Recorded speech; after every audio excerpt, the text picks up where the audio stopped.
मैं रवि कुमार, स्वागत है आपका रेनेसा आईएएस में। चलिए, सीडीपीओ से संबंधित एक महत्वपूर्ण अपडेट आई है, उस पर हम लोग आज चर्चा करने वाले हैं। सीडीपीओ की, जैसा कि आपको पता है, जेपीएससी के द्वारा वैकेंसी को जारी कर दिया गया था 50-60 सीटों के लिए, लेकिन किसी कारणवश उसे वापस ले लिया गया था। कुछ तकनीकी समस्याएं उस वैकेंसी में थी, कुछ अनुमति नहीं ली गई थी गवर्नमेंट से, इसके कारण उसे वापस लिया गया था। लेकिन आपके लिए शुभ सूचना है कि कल जो कैबिनेट बैठक हुआ है 6 सितंबर को, उसमें सीडीपीओ की नियमावली को अनुमति मिल गई है झारखंड कैबिनेट की। ऐसे आशा थे कि 11वीं जेपीएससी की नियमावली के संदर्भ में भी संभवतः कुछ चर्चा हो, लेकिन संभवतः चर्चा नहीं हुई है। तो 11वीं जेपीएससी के लिए शायद आपको अगले कैबिनेट बैठक का इंतज़ार करना होगा। नियमावली में जो आपका सीडीपीओ का बना था, ये सबसे पहली बार जो झारखंड में बना वह 2018 में बना था। फिर 2019 में कुछ संशोधन किए गए थे, लेकिन फिर भी कुछ समस्याएं रह गई थी और इसे 2023 में फाइनली अमेंडमेंट कर दिया गया है। अब किसी भी तरीके की कोई समस्या आपके सीडीपीओ वैकेंसी में नहीं है। अब यथाशीघ्र आ सकती है सीडीपीओ की वैकेंसी। जहाँ तक सीट्स और संशोधन की बात है, तो सीट्स से मैटर नहीं है कैबिनेट बैठक का, वह तो कार्मिक विभाग का मामला है। कार्मिक को सरकार जैसा निर्देश देगी, अलग अलग विभागों के द्वारा जैसा उपलब्ध कराया जाएगा, महिला और बाल विकास के द्वारा जैसा उपलब्ध कराया जाएगा सीट्स, उतने सीट्स को कार्मिक के द्वारा जेपीएससी को भेज दिया जाएगा अधियाचना। उसके बाद जेपीएससी का काम रहेगा कि वह वैकेंसी को निकाले, नोटिफिकेशन को निकाले और एग्जाम्स की प्रक्रिया को पूर्ण करे।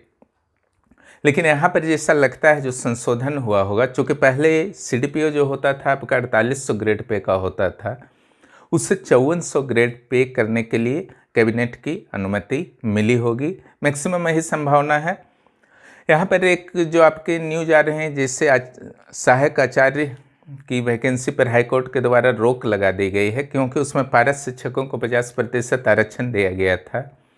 तो कई कैंडिडेट्स को यह कन्फ्यूजन था कि क्या महिलाओं को 50% जो आरक्षण दिया गया है सीडीपीओ वाले में, उसके कारण इस वैकेंसी पर कोई खतरा है भविष्य में? नोटिफिकेशन आने के बाद क्या हाई कोर्ट में लोग चले जाएंगे, फिर या फिर रुक जाएगी? ऐसा नहीं है, क्योंकि यहाँ पर महिलाओं को जो दिया गया है वह लंबवत आरक्षण नहीं है, क्षैतिज आरक्षण है 50%।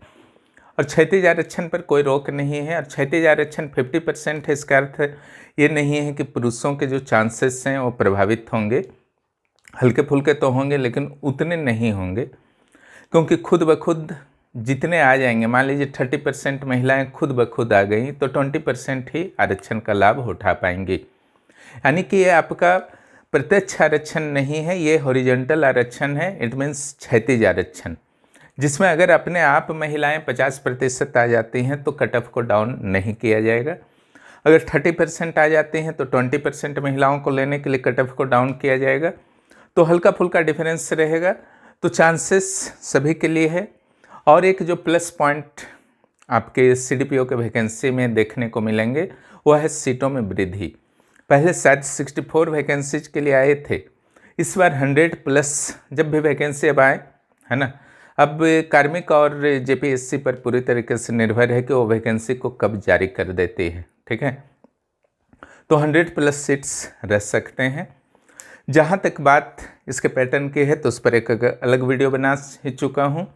यहाँ पर प्रारंभिक परीक्षा होंगे, जिसमें 2 प्रश्न पत्र रहेंगे, दोनों 100 मार्क्स के रहेंगे, सिंपल जीके होगा। यहाँ पर झारखंड विशेष का कोई भी पेपर जेपीएससी की तरह नहीं होगा, दोनों सामान्य अध्ययन के पेपर होंगे, जिसके लिए आपको काफ़ी मेहनत करने की आवश्यकता होगी।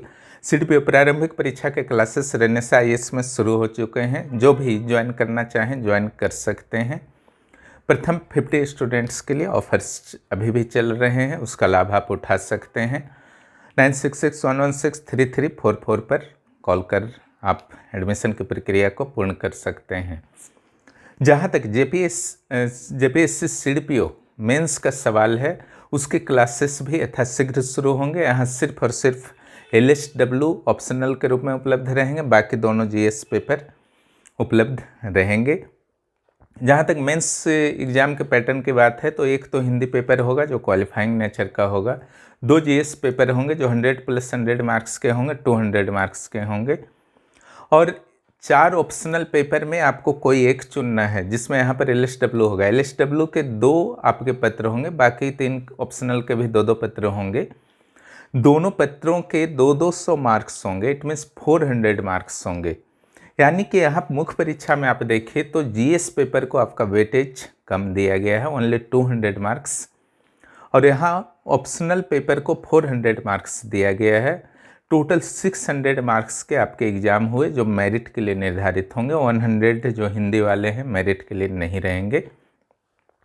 इंटरव्यू की जहाँ तक बात है तो 50 मार्क्स के होंगे। मुझे तो ऐसा नहीं लगता है कि सिलेबस में किसी भी प्रकार के चेंजिंग हुए होंगे, ऐसे चांसेस मुझे कम लगते हैं। यहाँ पर एक छोटा सा चांसेस ये लगता है कि जीएस पेपर को 200-200 का भी कर दिया जाए, लेकिन मुझे संभावना नहीं लगती है कि इसमें कोई छेड़छाड़ हुई होगी, और ग्रेड पे को केवल अनुमति दी गई होगी क्योंकि वहाँ वर्ड भी यूज किया गया है आंशिक संशोधन। इसके अलावा 11th जेपीएससी के भी क्लासेस चल रहे हैं। साइंस के क्लासेस शुरू हुए हैं पेपर 6 के, और ग्रुप ए और ग्रुप बी दोनों एक साथ आपके चल रहे हैं। चाहे जेपीएससी हो, सीडीपीओ हो, समय लगते हैं तैयारी करने में, इसलिए जिनको भी देना है बिना इंतज़ार किए हुए अपनी तैयारी को शुरू कीजिए। सीजीएल पेपर 3 के भी लास्ट रिवीजन चल रहे हैं, वहाँ पर भी जुड़ सकते हैं। यही जानकारी देनी थी आपको सीडीपीओ के वैकेंसी के संदर्भ में कि वह जल्द से जल्द अब आने वाली है। आप लोग अलर्ट मोड में आ जाइए। जिनको भी तैयारी करनी है रेनेस IAS से जुड़ करके 9661163344 पर मैसेज करें। वीडियो देखने के लिए धन्यवाद। जो भी इस चैनल पर नए हैं चैनल को सब्सक्राइब करें और दोस्तों को भी इस चैनल के बारे में ज़रूर बताएं।